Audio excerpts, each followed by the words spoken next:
The Story of Civilization, Volume 4, The Age of Faith, Part 1, by Will Durant. Continued, Cassette 9, Side 1. In 768, to provide his son al-Mahdi with independent quarters, al-Mansur built a palace and a mosque on the eastern or Persian side of the river. Around these buildings a suburb grew, Rusafa, connected with the round city by two bridges resting on boats.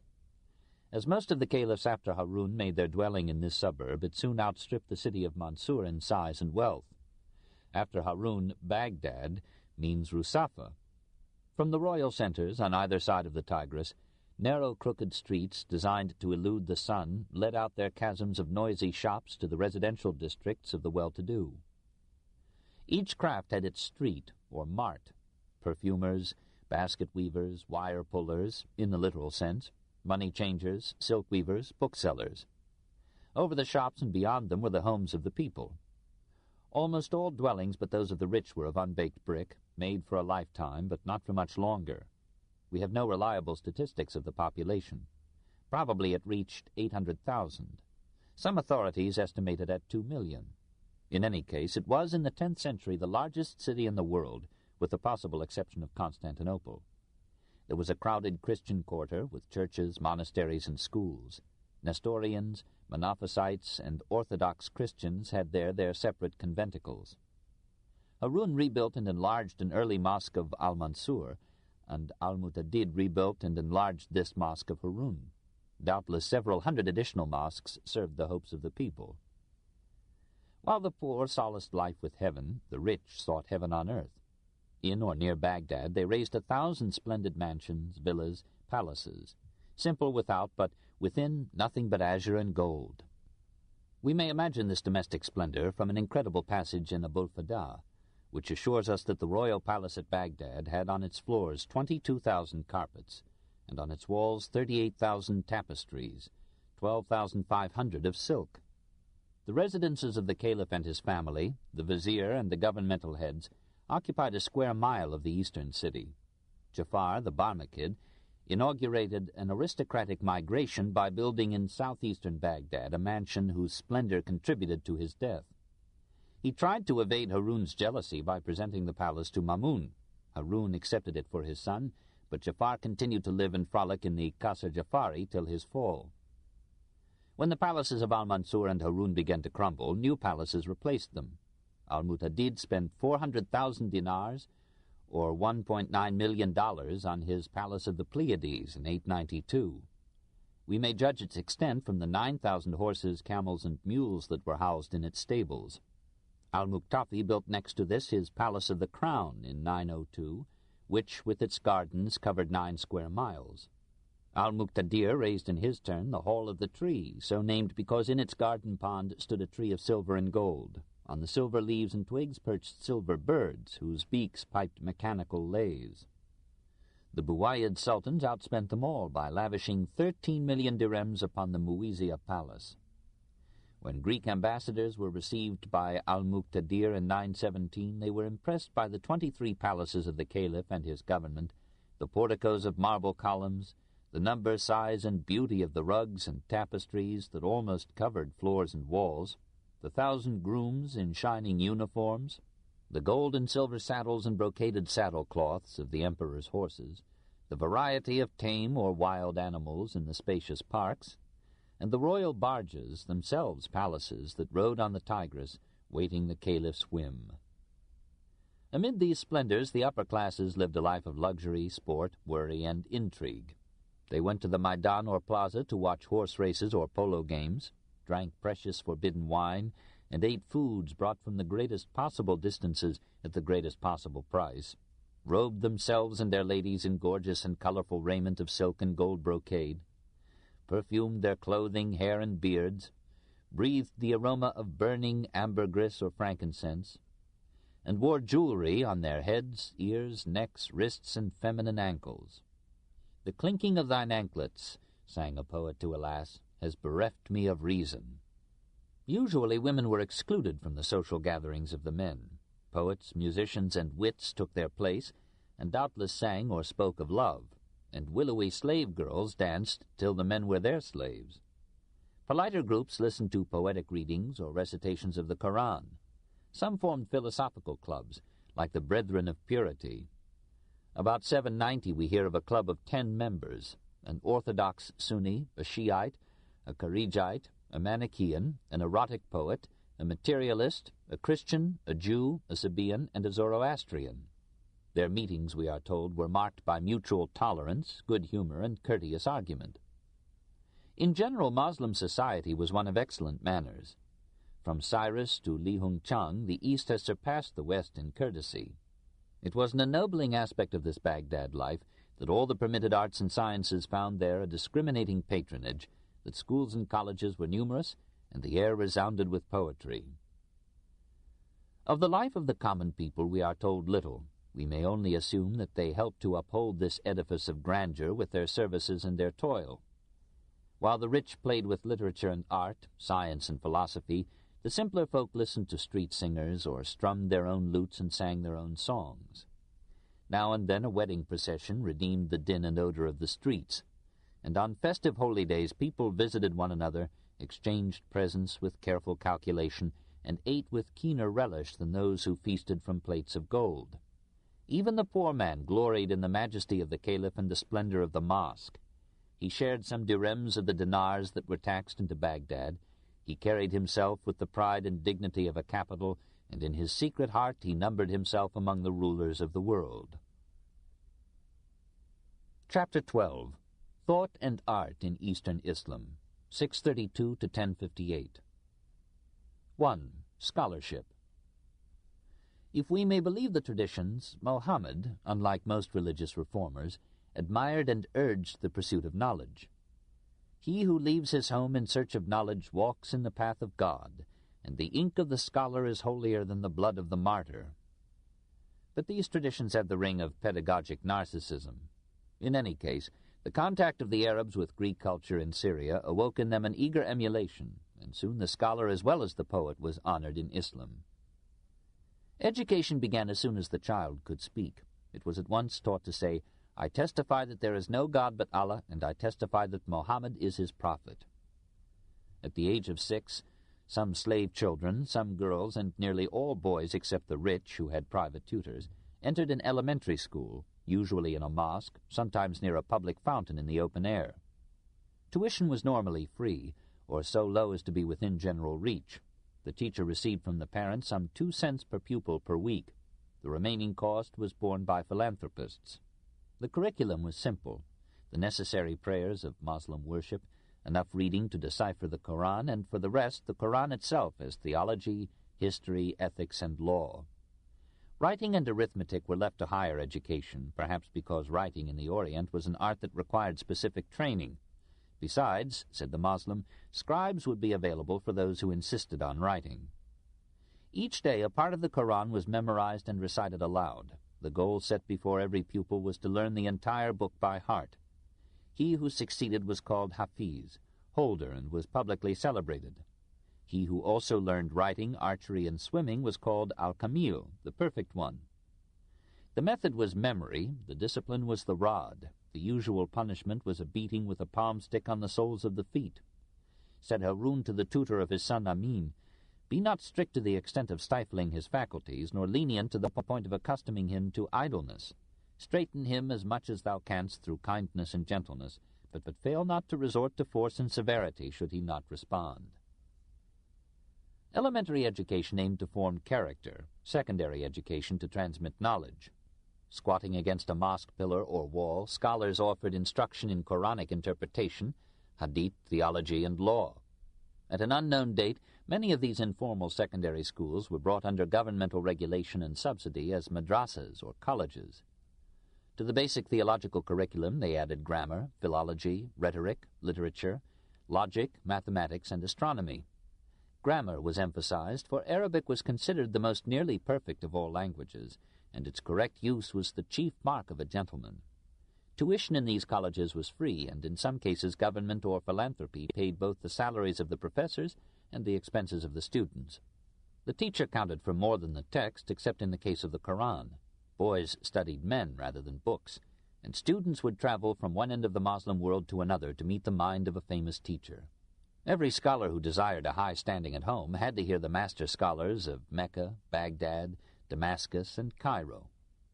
This international of letters was made easier by the fact that throughout Islam, through whatever diversity of peoples, the language of learning and literature was Arabic. Latin had no wider realm. When a visitor entered a Moslem city, he took it for granted that he could hear a scholarly lecture at the principal mosque at almost any hour of the day.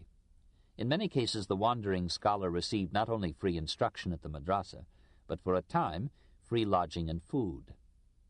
No degrees were given. What the student sought was a certificate of approval from the individual teacher. The final accolade was the acquirement of adab, the manners and tastes, the verbal wit and grace, the lightly carried knowledge of a gentleman. When the Moslems captured Samarkand in 712, they learned from the Chinese the technique of beating flax and other fibrous plants into a pulp and drying the pulp in thin sheets. Introduced to the Near East as a substitute for parchment and leather at a time when papyrus was not yet forgotten, the product received the name papyrus, paper. The first paper manufacturing plant in Islam was opened at Baghdad in 794 by Al-Fadl, son of Harun's vizier. The craft was brought by the Arabs to Sicily and Spain, and thence passed into Italy and France. We find paper in use in China as early as A.D. 105, in Mecca in 707, in Egypt in 800, in Spain in 950, in Constantinople in 1100, in Sicily in 1102, in Italy in 1154, in Germany in 1228, in England in 1309. The invention facilitated the making of books wherever it went. Yaqubi tells us that by his time, in 891, Baghdad had over 100 booksellers. Their shops were also centers of copying, calligraphy, and literary gatherings. Many students made a living by copying manuscripts and selling the copies to book dealers.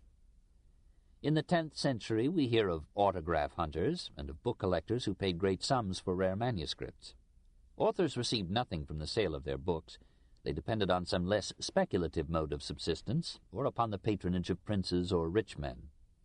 Literature was written and art was designed in Islam to meet the taste of an aristocracy of money or of blood. Most mosques had libraries, and some cities had public libraries of considerable content and generous accessibility. About 950, Mosul had a library, established by private philanthropy, where students were supplied with paper as well as books. 10 large catalogues were required to list the volumes in the public library at Rai. Basra's library gave stipends to scholars working in it. The geographer Yaqut spent 3 years in the libraries of Merv and Khwarizm, gathering data for his geographical dictionary. When Baghdad was destroyed by the Mongols, it had 36 public libraries. Private libraries were numberless. It was a fashion among the rich to have an ample collection of books. A physician refused the invitation of the Sultan of Bokhara to come and live at his court on the ground that he would need 400 camels to transport his library. Al-Waqidi, dying, left 600 boxes of books, each box so heavy that 2 men were needed to carry it. Princes like Sa'ib ibn Abbas in the 10th century might own as many books as could then be found in all the libraries of Europe combined. Nowhere else in those 8th, 9th, 10th, and 11th centuries of our era was there so great a passion for books, unless it was in the China of Ming Huang. Islam reached then the summit of its cultural life.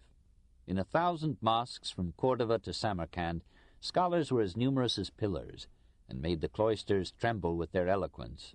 The roads of the realm were disturbed by innumerable geographers, historians, and theologians seeking knowledge and wisdom.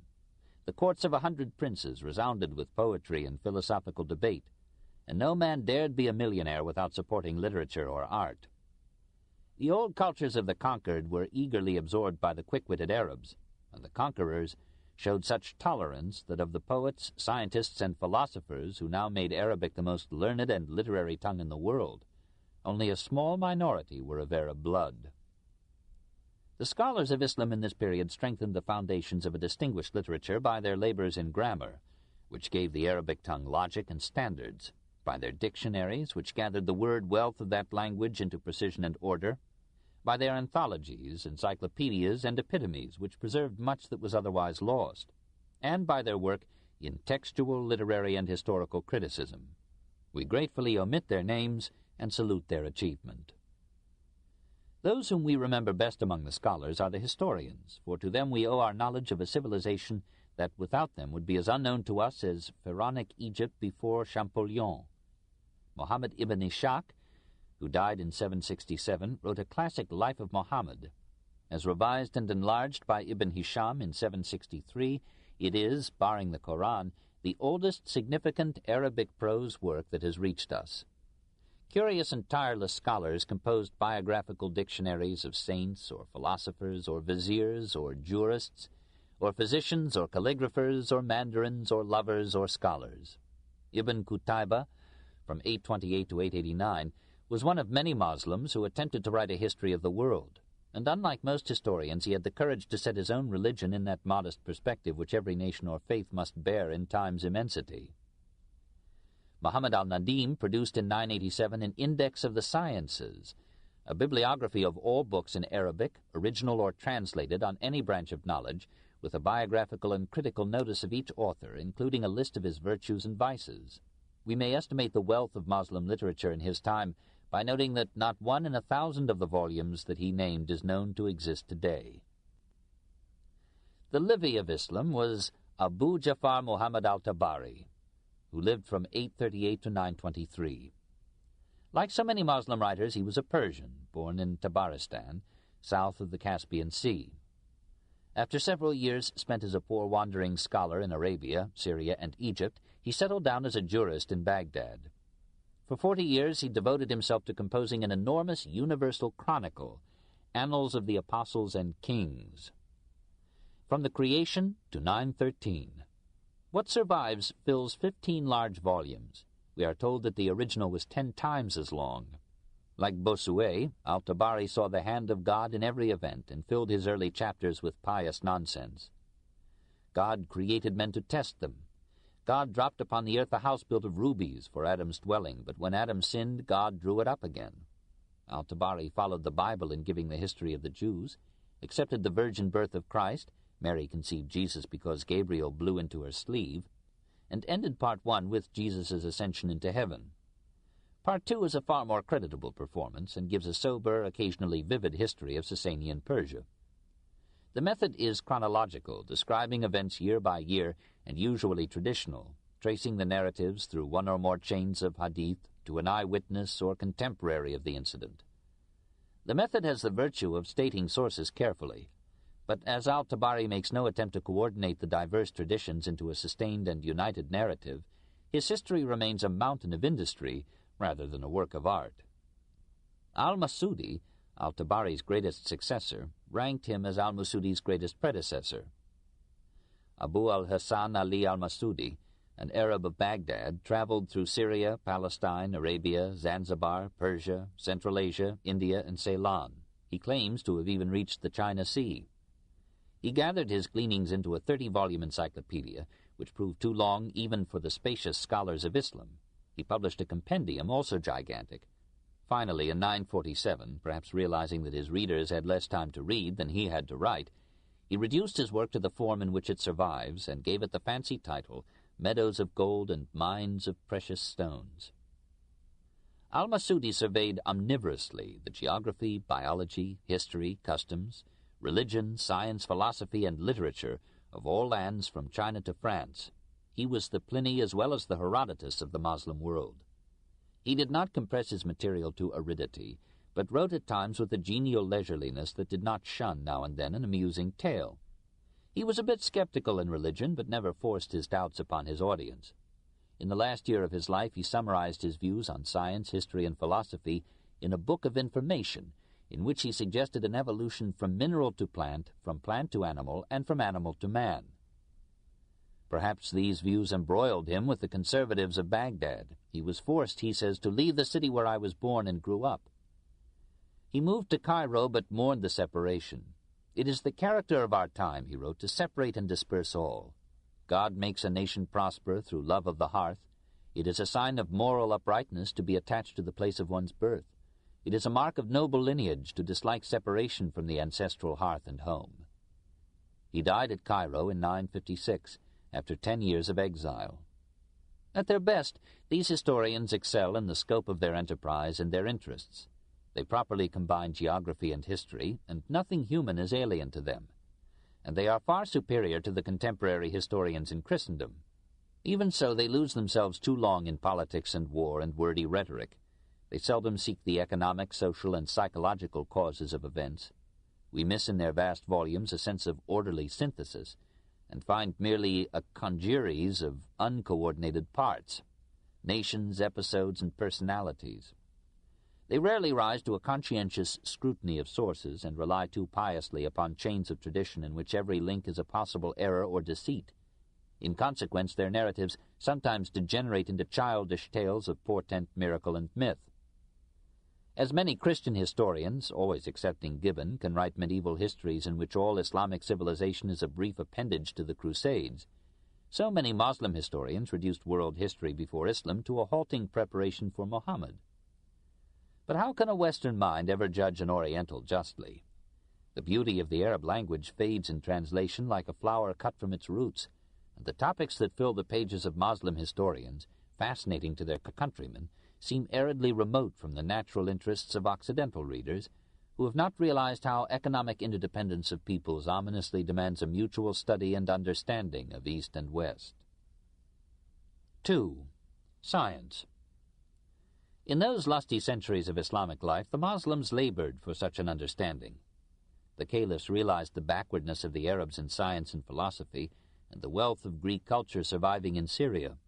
The Umayyads wisely left unhindered the Christian, Sabaean, or Persian colleges at Alexandria, Beirut, Antioch, Haran, Nisibis, and Jundi-Shapur.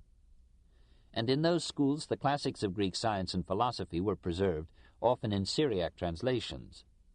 Muslims learning Syriac or Greek were intrigued by these treatises, and soon translations were made into Arabic by Nestorian Christians or Jews. Umayyad and Abbasid princes stimulated this fruitful borrowing. Al-Mansur, Al-Mamun, and Al-Mutawakkil dispatched messengers to Constantinople and other Hellenistic cities, sometimes to their traditional enemies the Greek emperors, asking for Greek books, especially in medicine or mathematics. In this way, Euclid's Elements came to Islam. In 830, Al-Mamun established at Baghdad, at a cost of 200,000 dinars, or $950,000, a house of wisdom as a scientific academy, an observatory, and a public library. Here he installed a corps of translators and paid them from the public treasury. To the work of this institution, thought Ibn Khaldun, Islam owed that vibrant awakening which in causes, the extension of commerce and the rediscovery of Greece, and results, the flowering of science, literature, and art, resembled the Italian Renaissance. From 750 to 900, this fertilizing process of translation continued, from Syriac, Greek, Pahlavi, and Sanskrit. At the head of the translators in the House of Wisdom was a Nestorian physician, Hunayn ibn Ishaq, that is, John, son of Isaac, who lived from 809 to 873. By his own account, he translated 100 treatises of Galen and Galenic school into Syriac and 39 into Arabic. Through his renderings, some important works of Galen escaped destruction. Further, Hunayn translated Aristotle's Categories, Physics, and Magna Moralia, Plato's Republic, Timaeus and Laws, Hippocrates' Aphorisms, Dioscorides' Materia Medica, Ptolemy's Quadripartitum, and the Old Testament from the Septuagint Greek.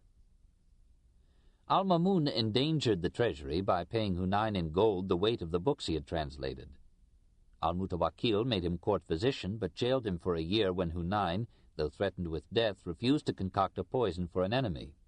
His son, Ishaq ibn Hunayn, helped him with his translations, and himself rendered into Arabic the Metaphysics, On the Soul, and On the Generation and Corruption of Animals of Aristotle, and the commentaries of Alexander of Aphrodisias, a work fated to wield great influence on Muslim philosophy. By 850, most of the classic Greek texts in mathematics, astronomy, and medicine had been translated. It was through its Arabic version that Ptolemy's Almagest received its name, and only Arabic versions preserved books 5 through 7 of the Conics of Apollonius of Perga, the Mechanics of Hero of Alexandria, and the Pneumatics of Philo of Byzantium. Strange to say, the Mohammedans, so addicted to poetry and history, ignored Greek poetry, drama, and historiography. Here, Islam accepted the lead of Persia instead of Greece. It was the misfortune of Islam and humanity that Plato, and even Aristotle, came into Moslem ken chiefly in Neoplatonic form. Plato in Porphyry's interpretation, and Aristotle discolored by an apocryphal Theology of Aristotle, written by a Neoplatonist of the 5th or 6th century, and translated into Arabic as a genuine product of the Stagirite. The works of Plato and Aristotle were almost completely translated, though with many inaccuracies. But as the Moslem scholars sought to reconcile Greek philosophy with the Koran, they took more readily to Neoplatonist interpretations of them than to the original books themselves. The real Aristotle reached Islam only in his logic and his science. The continuity of science and philosophy from Egypt, India, and Babylonia through Greece and Byzantium to Eastern and Spanish Islam, and thence to Northern Europe and America, is one of the brightest threads in the skein of history. Greek science, though long since enfeebled by obscurantism, misgovernment, and poverty, was still alive in Syria when the Moslems came. At the very time of the conquest, Severus Sobokht, abbot of Ken Nesri on the upper Euphrates, was writing Greek treatises on astronomy and was making the first known mention of Hindu numerals outside of India, this in 662. The Arabic inheritance of science was overwhelmingly Greek, but Hindu influences ranked next. In 773, at Al-Mansur's behest, translations were made of the Siddhantas, Indian astronomical treatises dating as far back as 425 B.C. These versions may have been the vehicle through which the Arabic numerals and the zero were brought from India into Islam. In 813, Al-Khwarizmi used the Hindu numerals in his astronomical tables. About 825, he issued a treatise known in its Latin form as Algorithmi de Numero Indorum, Al-Khwarizmi on the numerals of the Indians. In time, algorithm or algorism came to mean any arithmetical system based on the decimal notation. In 976, Muhammad ibn Ahmad, in his Keys of the Sciences, remarked that if in a calculation no number appears in the place of tens, a little circle should be used to keep the rows. This circle the Muslims called Sifr, empty, whence our cipher. Latin scholars transformed Sifr into Zephyrum, which the Italians shortened into zero. Algebra, which we find in the Greek Diophantes in the 3rd century, owes its name to the Arabs, who extensively developed this detective science. The great figure here, perhaps the greatest in medieval mathematics, was Muhammad ibn Musa, who lived from 780 to 850, called Al-Khwarizmi, from his birthplace Khwarizm, now Khiva, east of the Caspian Sea. Al-Khwarizmi contributed effectively to 5 sciences. He wrote on the Hindu numerals, compiled astronomical tables which, as revised in Moslem Spain, were for centuries standard among astronomers from Cordova to Chang'an, formulated the oldest trigonometrical tables known, collaborated with 69 other scholars in drawing up for Al-Mamun a geographical encyclopedia, and in his calculation of integration and equation gave analytical and geometrical solutions of quadratic equations. This work, now lost in its Arabic form, was translated by Gerard of Cremona in the 12th century, was used as a principal text in European universities until the 16th century, and introduced to the West the word algebra, from al-jabr, restitution or completion. Tabit ibn Qura, who lived from 826 to 901, besides making important translations, achieved fame in astronomy and medicine, and became the greatest of Moslem geometers. Abu Abdallah al-Battani, 850 to 929, a Sabaean of Raqqa known to Europe as Albatanius, advanced trigonometry far beyond its beginnings in Hipparchus and Ptolemy by substituting triangular for Ptolemy's quadrilateral solutions, and the sine for Hipparchus's chord. He formulated the trigonometrical ratios essentially as we use them today. The Caliph Al-Mamun engaged a staff of astronomers to make observations and records, to test the findings of Ptolemy, and to study the spots on the sun. Taking for granted the sphericity of the earth, they measured a terrestrial degree by simultaneously taking the position of the sun from both Palmyra and the plain of Sinjar. Their measurement gave 56 2/3 miles, half a mile more than our present calculation, and from their results they estimated the Earth's circumference to approximate 20,000 miles. These astronomers proceeded on completely scientific principles. They accepted nothing as true which was not confirmed by experience or experiment. One of them, Abul Farghani of Transoxiana, wrote, circa 860, an astronomical text which remained an authority in Europe and Western Asia for 700 years. Even more renowned was al-Battani. His astronomical observations, continued for 41 years, were remarkable for their range and accuracy. He determined many astronomical coefficients with remarkable approximation to modern calculations: the precession of the equinoxes at 54.5 seconds a year, and the inclination of the ecliptic at 23 degrees 55 minutes. Working under the patronage of the early Buwayyid rulers of Baghdad, Abul Wafa, in the disputed opinion of Sadiyo, discovered the third lunar variation 600 years before Tycho Brahe. Costly instruments were built for the Moslem astronomers, not only astrolabes and armillary spheres, known to the Greeks, but quadrants with a radius of 30 feet and sextants with a radius of 80. The astrolabe, much improved by the Moslems, reached Europe in the 10th century and was widely used by mariners till the 17th. The Arabs designed and constructed it with aesthetic passion, making it at once an instrument of science and a work of art. Even more important than the charting of the skies was the mapping of the earth, for Islam lived by tillage and trade. Suleiman al-Tajir, that is, the merchant, about 840 carried his wares to the Far East. An anonymous author in 851 wrote a narrative of Suleiman's journey. This oldest Arabic account of China antedated Marco Polo's travels by 425 years. In the same century, Ibn Khordad Bey wrote a description of India, Ceylon, the East Indies, and China, apparently from direct observation. And Ibn Hawqal described India and Africa. Ahmad al-Yaqubi, of Armenia and Khorasan, wrote in 891 a book of the countries, giving a reliable account of Islamic provinces and cities, and of many foreign states. Muhammad al-Muqaddasi visited all the lands of Islam except Spain, suffered countless vicissitudes, and in 985 wrote his Description of the Moslem Empire, the greatest work of Arab geography before al-Biruni's India. Abu al-Rayhan Muhammad ibn Ahmad al-Biruni, who lived from 973 to 1048, shows the Moslem scholar at his best. Philosopher, historian, traveler, geographer, linguist, mathematician, astronomer, poet, and physicist, and doing major and original work in all these fields. He was at least the Leibniz, almost the Leonardo of Islam. Born like Al-Khwarizmi, near the modern Khiva, he signalized again the leadership of the Trans-Caspian region in this culminating century of medieval science. The princes of Khwarezm and Tabaristan, recognizing his talents, gave him a place at their courts.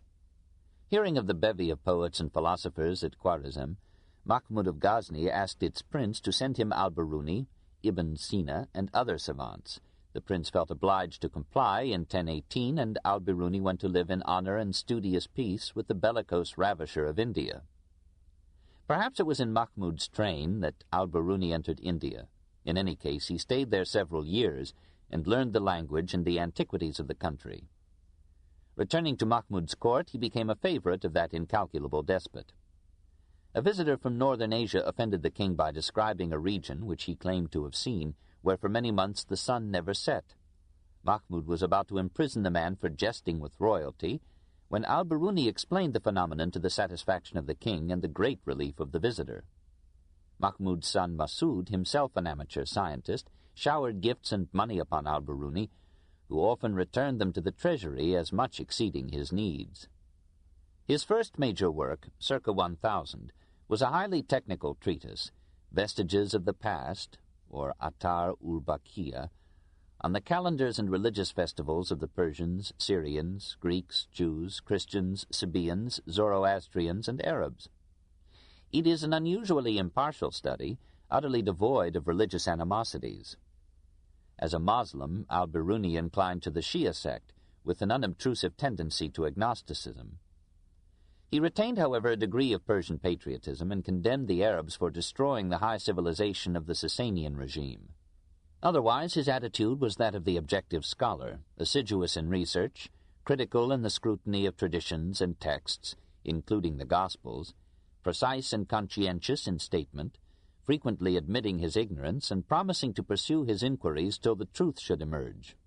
In the preface to the Vestiges he wrote like Francis Bacon, "We must clear our minds from all causes that blind people to the truth, old custom, party spirit, personal rivalry or passion, the desire for influence."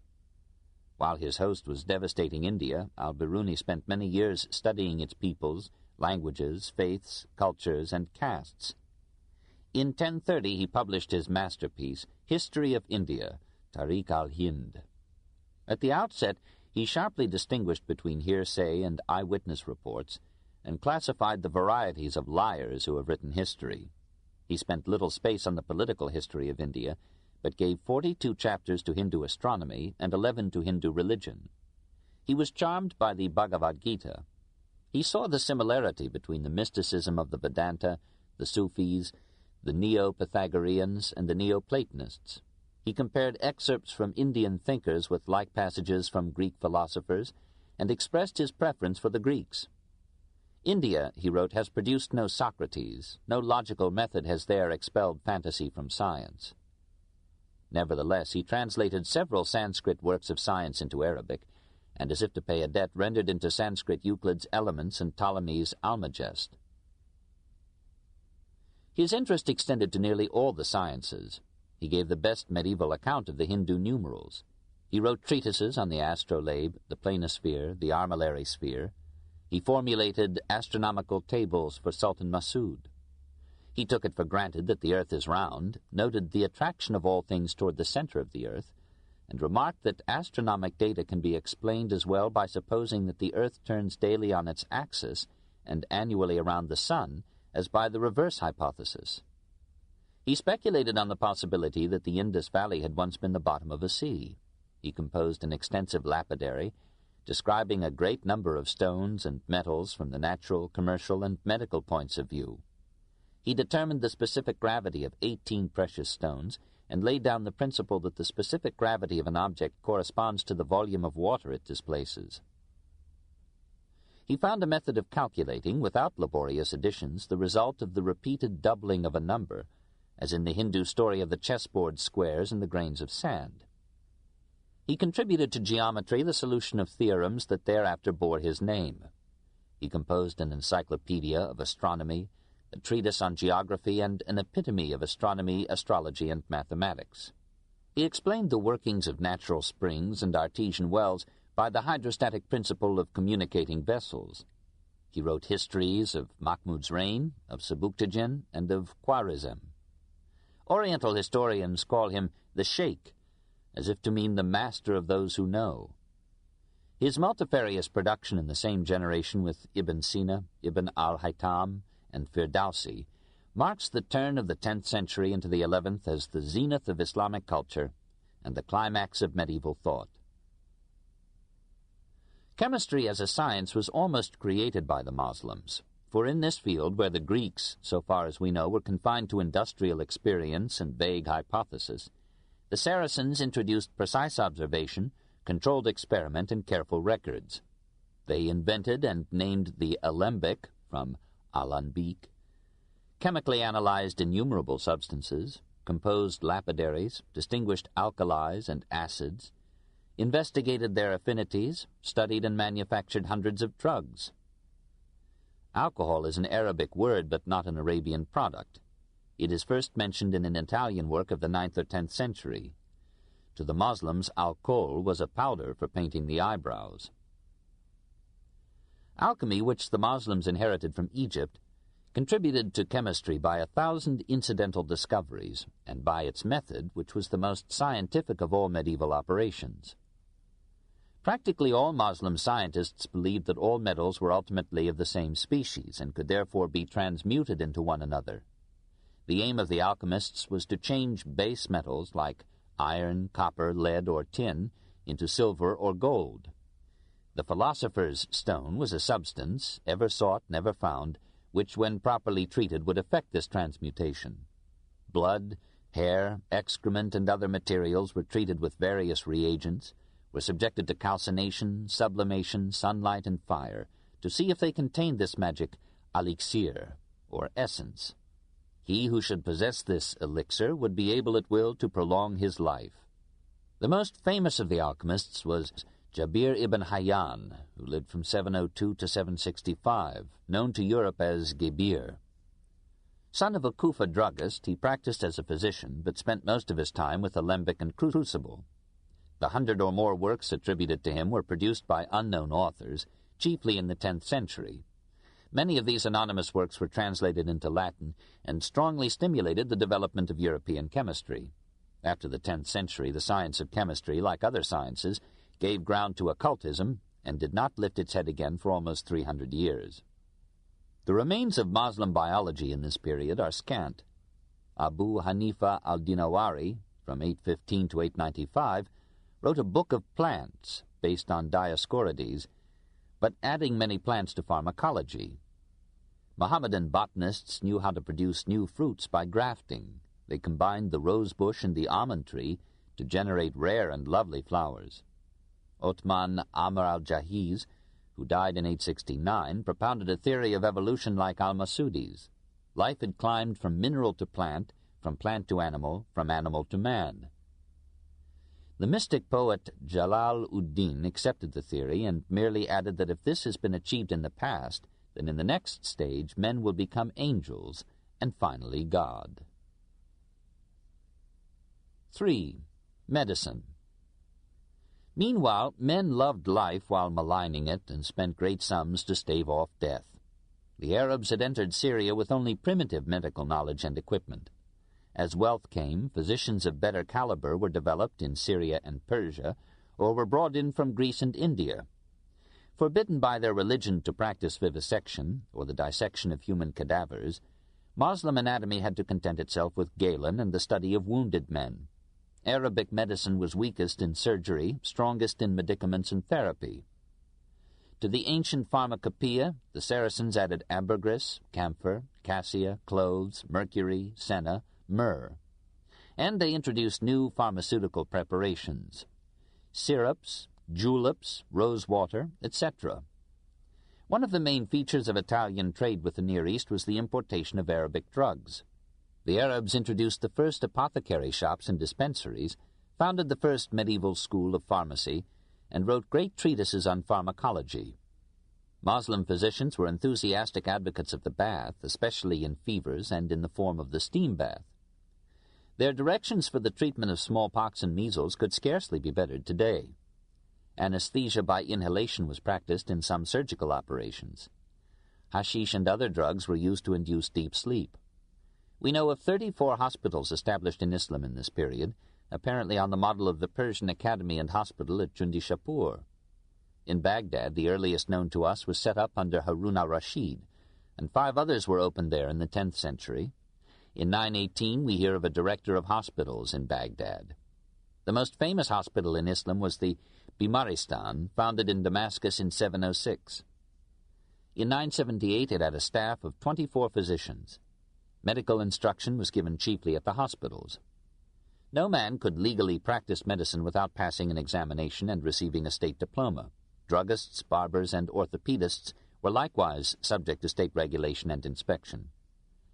The physician Vizier Ali ibn Isa organized a staff of doctors to go from place to place to tend the sick, this in 931. Certain physicians made daily visits to jails. There was an especially humane treatment of the insane. But public sanitation was in most places poorly developed, and in 4 centuries 40 epidemics ravaged one or another country of the Moslem East. In 931 there were 860 licensed physicians in Baghdad. Fees rose with proximity to the court.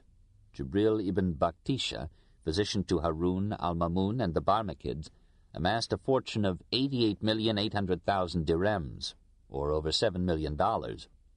We are told that he received 100,000 dirhams for bleeding the caliph twice a year, and a like sum for giving him a semi-annual purgative. He successfully treated hysterical paralysis in a slave girl by pretending to disrobe her in public. From Jibril onward there is a succession of famous physicians in Eastern Islam. Yohanna ibn Musawai, from 777 to 857, who studied anatomy by dissecting apes. Hunayn ibn Ishaq, the translator, author of 10 treatises on the eye, the oldest systematic textbook of ophthalmology, and Ali ibn Isa, greatest of Muslim oculists, whose manual for oculists was used as a text in Europe till the 18th century. The outstanding figure in this humane dynasty of healers was Abu Bakr Muhammad al-Razi, who lived from 844 to 926, famous in Europe as Razis. This book is continued at this point on the other side of this cassette. Please reverse or turn the cassette over now.